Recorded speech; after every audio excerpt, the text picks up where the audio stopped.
두 번째 강력 사건 단서를 만나보시죠. 임산부와 CCTV, 이게 단서입니다. 두 번째 강력 사건 어떤 사건일까요? 관련 영상이 입수돼 있습니다. 함께 보시죠.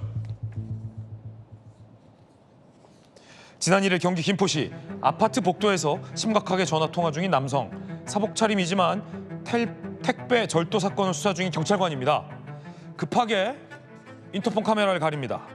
집에 혼자 있던 임신 17주차 여성이 나오자 이 여성이 옆집 택배를 훔쳐가는 걸 CCTV로 확인했다며 추궁합니다. 그런데 훔치는 CCTV 장면은 존재하지 않았다고 합니다. 자, 이거 생사람 잡았다라는 논란인 거죠? 예. 들어보시죠, 이야기. 근데 제가 CCTV 보니까 여기 우리 사모님이 가는 걸 제가 지금 확인돼가지고 온 거예요. 임신부를 절도범으로 몰았다. 임산부 얼마나 놀랐을까요? 형사다. 당장 나와라. CCTV로 당신이 택배 가져간 것으로 확인된다. 초인종 누르고 현관문을 강하게 두드리며 고함을 쳤다라는 이 임신부 측 이야기가 나왔어요. 임신부는 결백을 주장했고 신랑이 확인한 결과 CCTV 존재하지 않았다는 거예요. 임신부 얘기 들어보시죠.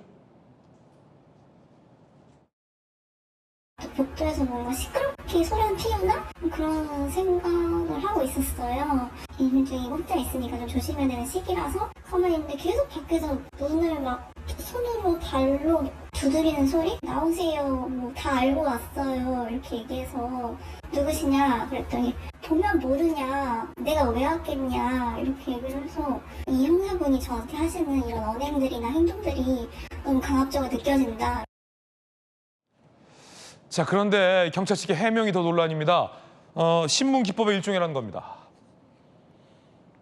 근거도 없이 생사람을 잡았다라는 논란인데 신문 기법의 일종이다라고 해명을 했습니다. 임신부는 형사의 위협적인 태도에 하혈까지 이웃들이 도둑이라고 오해한다. 민원을 청구한 상황인데 얼마나 놀랐겠습니까? 신문 기법의 일종이다.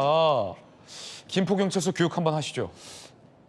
듣도 보도 못한 신문 기법이라고. 이런 신문은 듣도 보도 못했다. 80년대에는 선배들에 대해 제가 이제 선배 그때 근무할 때 그런 분들한테 저렇게 찔러봐서 그러니까 이제 강요를 해갖고 일정 정도 큰 소리를 해서 이게 뭐 얼떨결에 자백하는 이런 네. 경우를 80년대는 제가 들어봤습니다. 그래도 그때도 임신부한테 안 그랬을 것 같아요. 그렇죠. 큰일 납니다, 저거. 그런데 2025년 지금에 저렇게 하는 건 저는 좀 도대체 이해를 못 하겠습니다. 예.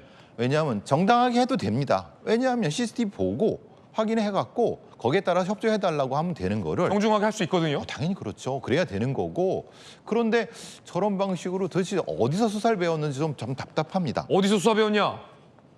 그러니까 저렇게 해서 만약에 혹시라도 범인이 잡혔다 하더라도 나중에 문제가 될 수 있습니다. 네. 저런 방법은 정의라는 것은 과정도 중요합니다.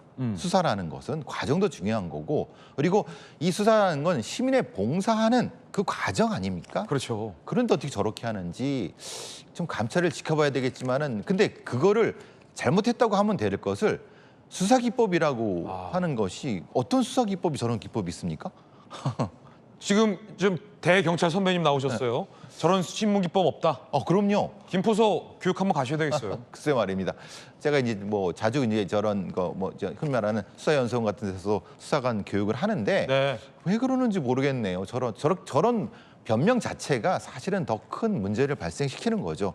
담백하게 잘못했다고 하면 끝날 일을 왜 저렇게 일을 크게 벌리는지 모르겠습니다. 예, 명백한 건 지금 형사와 임신부 쪽 말이 조금 다르긴 하지만 CCTV에 있다라는 장면은 없었다는 거잖아요. 그렇죠. 그건 이 거짓말이죠. 임신부는 도둑이 아니라는 거잖아요. 아닌 거고 그리고 만약에 실제 그렇다 하더라도 저렇게 하면 안 된다는 겁니다. 그렇죠. 예. 교육을 다시 받아야 될 것 같다는 생각이 듭니다. 강력 사건 함께하고 계십니다.